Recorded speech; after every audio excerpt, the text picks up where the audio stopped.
I'm going to go ahead and informally sort of kick it off here. Thank you for everybody for joining, our faculty and our attendees. This is our second Tensor webinar, and this is meant to be more of a roundtable and clinical tips and tricks among experts and essentially experts talking to early adopters.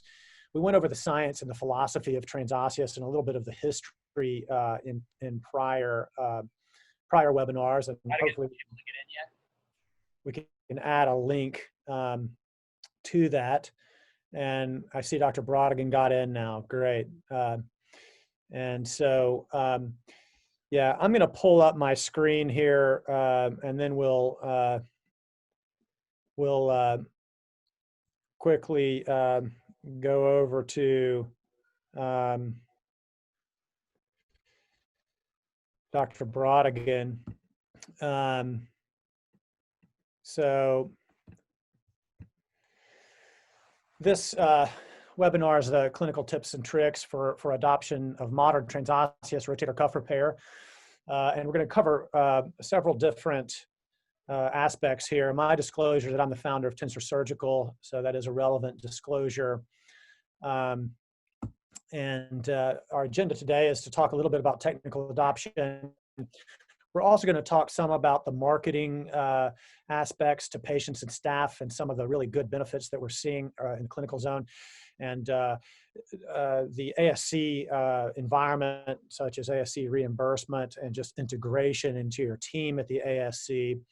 And any new technology can sometimes be a little bit hard to introduce. And one of the things that prompted this, or the desire to do this, was this slide here. After years of doing this, I was thinking about what factors affect readoption of this technique. And it's such a gold standard technique and so reliable and so good in many ways.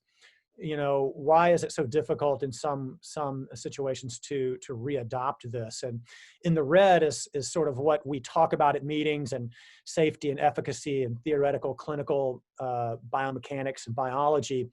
But what we found is that in the blue is really what moves the needle. It's sort of like the elephant and the rider analogy, you know, the cognitive brain and then the emotional brain. And the blue is the psychological aspects, the ease of use, the familiarity, risk tolerance of the surgeon, the dogma, the health system, how cost averse are they or not, the incentive and the payer mix, and all these things play into adoption. So we wanted to touch on some of those today, and then we'll get into some of the technical aspects that we already covered in the prior webinar.